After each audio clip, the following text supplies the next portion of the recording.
kung sisimentohan mo yan, hindi makakalabas yung tubig galing sa itaas. At the same time, lalambot uli yun. Magsisimula na uli mag-landslide.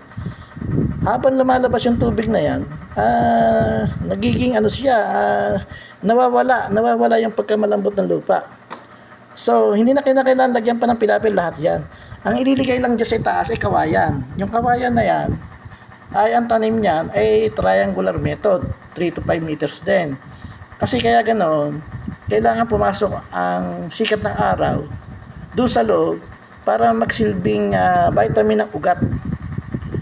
At upang ma-dry niya yung ugat, yung pinakapuno niya. Tapos, hahanginan siya hanggang sa lumamig ang loob ng kawayan.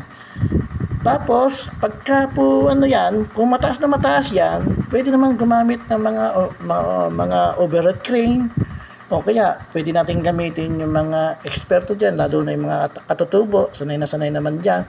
At pagka yan po ay labaguna, katulad po niyan, ganyan po, ang nabibisyon ko, malugong-malugo na yung kawayan, yan po ay permanente na.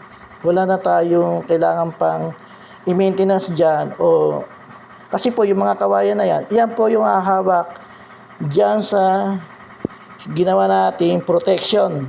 May kawayan ang bawat pilapil na bato. Tapos doon sa bandang itaas, may kawayan din. Para po yung tubig ulan, hindi direktang tumama doon sa open na bahagi ng lupa. Pag tumama po kasi, nakukutkot niya eh. At ang lahat na nakutkot yung putik, dadalhin sa ibaba, din yan, ang punta niyan, dam. Kung may dam doon ang punta. Kaya po, ang mga dam ngayon, nagkakaroon po ng burak. So, mabalik po tayo dito sa kawayanan. At ang kagandahan pa ng kawayan, marami po makikinabang. Yung tulad po ng mga katutubo natin, o yung nasa mga laylayan, sa halip na magkakaingin sila, meron silang pagkakakitaan sa kawayan. At maraming gamit ang kawayan. Tapos kinakailangan meron din silang training. At ang pagtatanim naman ay hindi kinakailangan higpitan.